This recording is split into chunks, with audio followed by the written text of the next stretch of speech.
Have you heard about John Choe?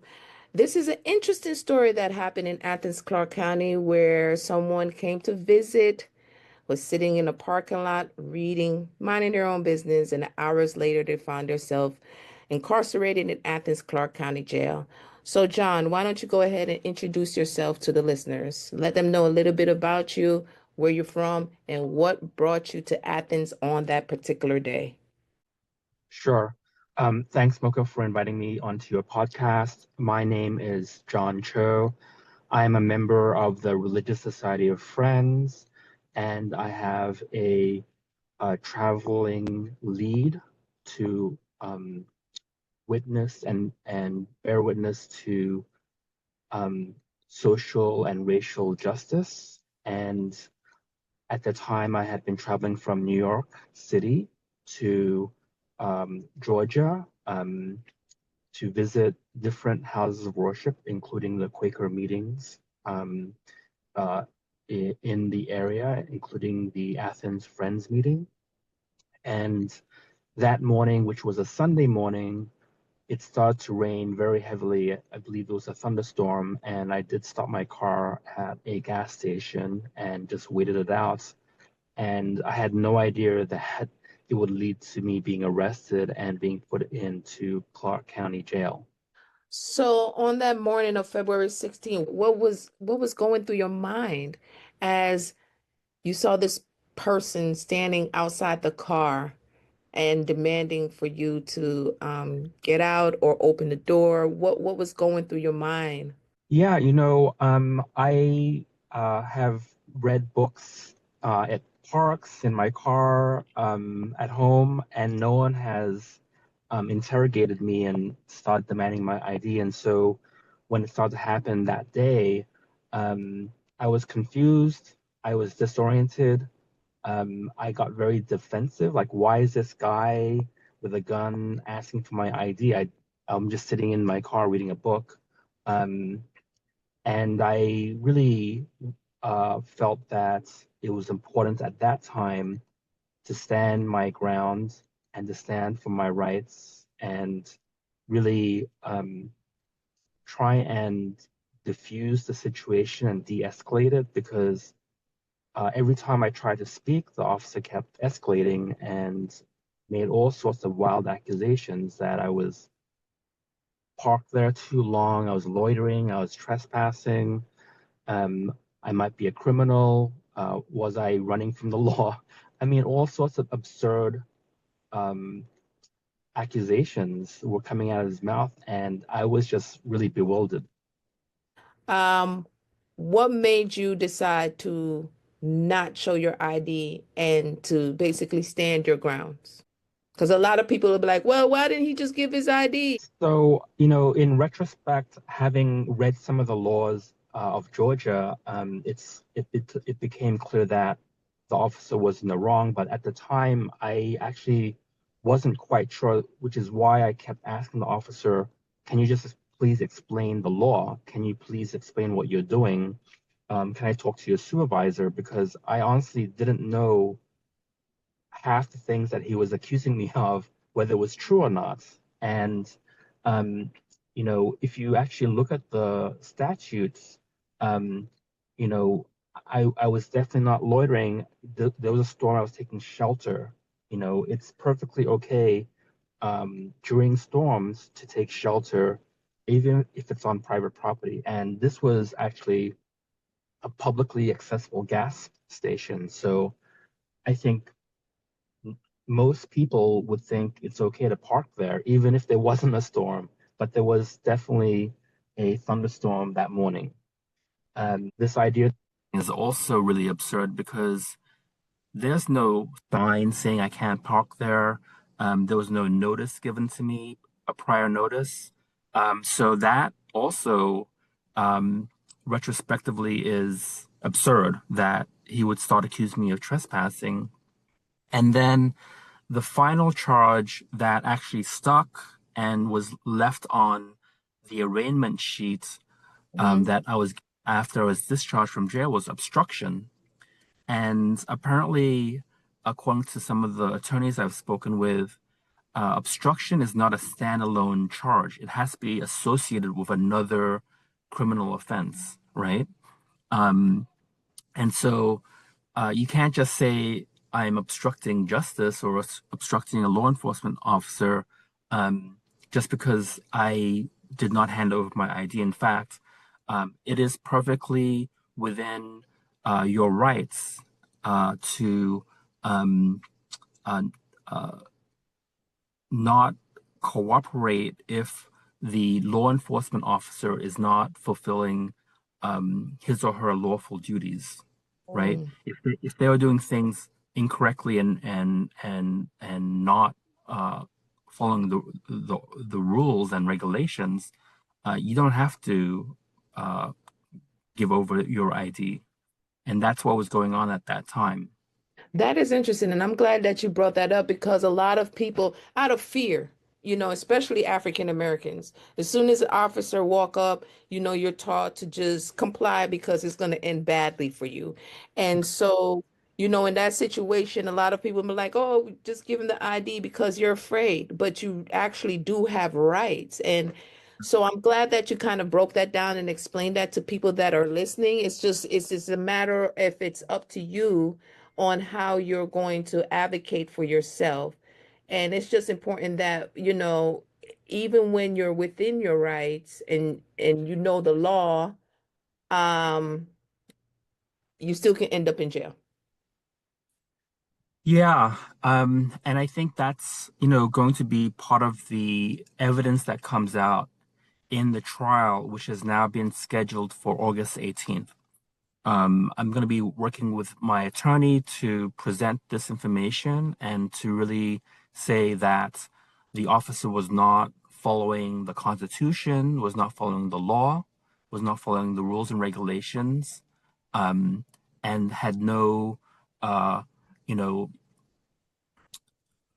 had no right to demand my ID.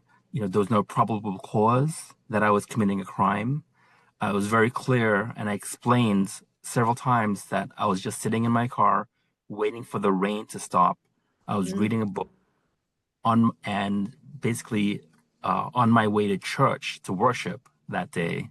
So um, I'm pretty sure I alleviated any hints or suggestion that I was there to uh, case the gas station and the convenience store to plan a robbery, Mm, or the other thing that was implied was that I had driven hundreds of miles from New York to park at a random gas station to overdose on drugs.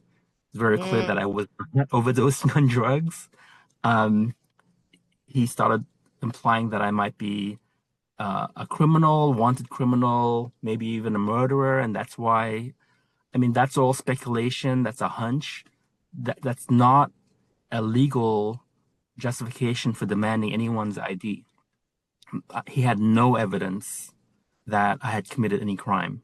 So that's my position. I understand for African Americans, it may be a little different because of the history of racism in this country and in Georgia, that sometimes if you do stand up for your rights, something violent could happen, actually. So I don't know if I would actually recommend that people do what I did, only because I'm not African American. And so maybe I was able to get away with standing up for my rights and confronting this abuse of authority by the police officers. Um, I I'm sure there are times when police officers will act very violently, and that's why I try to de-escalate the situation. I put my hands up several times. I made it clear I had no weapons. I was not a danger or a threat to the officers. They Mhm. kind of laughed it off, but I was taking that very seriously because I know not only in Georgia, but in New York and other states, police have used violence to resolve these issues, unfortunately. No one should have to go to jail for something so like nonviolent. I mean, it just escalated in such a quick way. And recently, You spoke about your time in jail and what that was like. And here in Athens, Clarke County, I would say within the last 24 hours, someone died in the Athens, Clarke County jail. What was your experience like when you were incarcerated? Could you just share that with us a little bit? Sure. Again, I had never been arrested before. This is my first time being put into a jail cell. And so when I was being booked, um, they actually confiscated everything in my possession except my clothes. And the very first thing they confiscated was they carefully took out all the cash in my wallet. They counted it, and then they put it into a special bag. And then throughout my hours of detention, they kept constantly, the staff constantly talked about how much money I would have to pay to get out of jail, including several times quoting $3,000 bond, which is totally outrageous for my so-called obstruction charge. Um, and I had to argue with them and explain that I've never been arrested before. I have a clean record. They fingerprinted me, they took my mugshot, and they put it through the system and confirmed that yes, I did not have an arrest record. So they did end up reducing that bond. Um, uh, but I really, it was very traumatic actually for me to be put into a cell, to have my bodily autonomy denied for hours, for no reason, not having access to my phone, to any of the things that I came in the jail with. Um, the conditions in the jail were disgusting. There was trash all over the place, leftover food, even leftover fecal matter. And I really feel terrible for the people who I met in jail because they've been there for days. I was the only one wearing my own clothes. Other people were in um, jail uniforms. Um, and had been there probably for several days because they couldn't afford bail. And many of these people um, are African American. The African American men I spoke with uh, told me that they had been picked up for jaywalking, Mhm. which is insane, for driving a car with tinted windows. Um, for just drinking in the middle of a parking lot, not even driving. These are non-violent, inconsequential, non-crimes, and yet people are being picked up for, and put in jail and being deprived of, not only being deprived of their bodily autonomy, but being denied opportunities to work, to take care of their families. It's really outrageous that so many residents of Clark County are being treated in that manner. And that's actually one of the reasons why I am getting involved in this issue because it's not just about my case, but I feel if I can do something to help other people and prevent them from being treated in a similar way, I want to try and help as much as I can.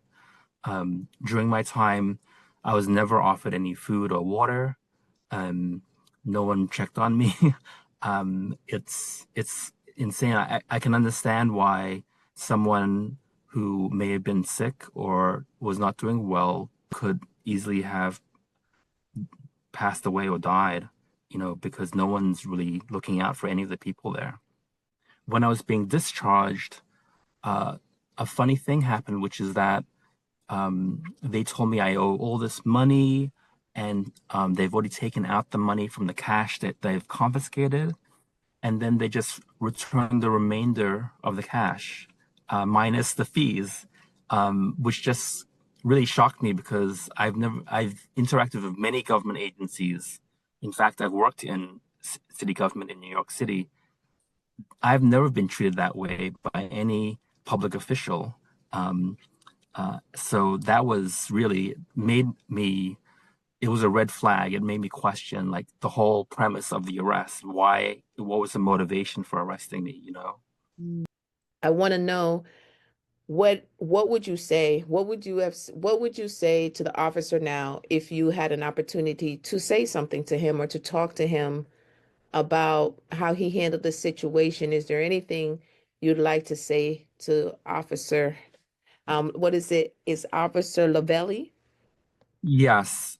You know, if I was able to speak with Officer Lavalle, I would really ask him to consider uh, why he's a police officer. Are you there to serve and protect, or are you there to um, put as many people in jail as possible and maybe even, you know, fatten your police budget? I really wanted to ask the motivation for why he decided to put me in handcuffs and take me to jail instead of letting me go. You know, if I was truly was trespassing, I offered to leave many times, and he just refused to allow me to go.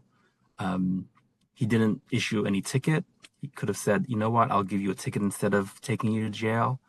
Um, we even offered to do a restorative justice process with him. And of course, he refused. I think possibly because it's very embarrassing to have to answer to a civilian why a police officer made so many mistakes and violated his own rules and regulations and the laws of Georgia and the Constitution of the United States to go after someone reading a book in his car on his way to church. It's just embarrassing. What would you say to the policymakers, all these policymakers that are saying, um, the police are doing nothing wrong and they're doing their job and there's nothing wrong with our justice system. As a matter of fact, we need to pour more money into it. Mm. What would you say to some of those policymakers? You know, I would tell the governor and the mayor and the policymakers that are making these laws that um, it's not just about so-called criminal justice reform, but also changing the incentive structure. Because if the entire legal system, from the judges to the attorneys to the police officers, have a financial incentive to arrest, detain, and incarcerate uh, more people, then that's what's going to happen. Yeah. And so you can't just, you know, make these laws in an ideal vacuum. You have to really examine how they are actually being enforced and how they're being applied. Are they being applied equally? Are they looking at the statistics of who is being incarcerated? Because that should indicate that there's a level of inequality and unfairness in our criminal justice system, and that you need to look much more deeply into, you know, the budgets of the court system and the police system, um, the legal profession, and how they're benefiting from this type of um, uh, system of arrest and detention for innocuous, nonviolent crimes. Um, you know, I had to hire an attorney. I've already paid thousands of dollars. Yeah, Uh, yeah, I was you know, thinking about it because you're not even from Athens, so you had to spend money on airline tickets to come back down here for court. You have to spend money on an attorney, and some people, I just thought about it. What about the people that don't have the airline, that they can't afford it? They can't afford to fly back down here or come back to court. What happens to them? And this is right? just a obstruction of officer based on the fact that you were sitting in the back of your car. So this like a whole chain of things that's Right. impacting your life. Yeah, you know, I think the prevailing assumption within the law enforcement community is that, oh, we'll make it so difficult that people will just give the ID or pay the fine and just move on because no one who would ever want to spend $1,000 on attorney fees, airline tickets, spend hours driving to get back to Athens if you live in New York City. Um, it's a huge commitment. I am in a different situation because this is part of my spiritual leading and my um, uh, ministry to really address issues of racism and injustice. And so I am actually committed to spending hours and days and months to address this issue and to go the full distance. And so maybe it'll shock people in the law enforcement community into making some changes. Who knows? Like, what is next? I know you went to court recently and you have to come back in August, but what can people do to support you? Well, I would say that there are investigative bodies that um, are supposed to be looking into these types of cases. In Athens itself, there is the Athens Clark County, um, I believe it's Police Oversight Civilian Board. They call it the Public Safety Civilian Oversight Board. Yeah, no, thank you for clarifying that. So the Public Safety Civilian Oversight Board, Mhm. and you can write letters uh, to them asking for an investigation. Um, Someone recently suggested contacting the Georgia Attorney General's office, asking for an investigation. Um, you can write letters to the editor um, uh, and to the tourism board of Georgia saying, if you live outside of Georgia, uh, I don't know if I'm going to visit Georgia anymore because why should I risk myself and my family being arrested for Mhm. parking at a gas station? It's really absurd, and I think it would have a damaging impact on the economy of Georgia if a lot of people found out that visitors to the state are being treated in this way. One of the taglines of the Georgia Tourism Board is "Welcome to Georgia." I certainly don't feel welcome. Yeah, especially not to Athens, right? Right. The small town, and we did all of this. Wow, I'm so sorry that you had that experience. As far as our organization, we'll keep on monitoring and keep on sharing the story until, you get some justice. And we're hoping that when you come back in August that, victory is yours. And we'll definitely share this interview. So if anybody's listening out there, take action, do what you can to support. Did you have any final say that you No, message? I really want to thank you, Mokah, and the Athens Anti-Discrimination movement for all of your work. It really takes a lot of courage to stand up and address racism in this type of entrenched system. And so I really applaud you and your organization and really hope other people join your movement. Well, thank you so much. And I really, really want to say that, it takes a lot for citizens, for people, for any residents, for anyone to stand up for themselves. And we see you and we appreciate you saying it's scary. It can be scary. And we know that. So thank you for standing up, continuing the fight, and we will continue to push forth.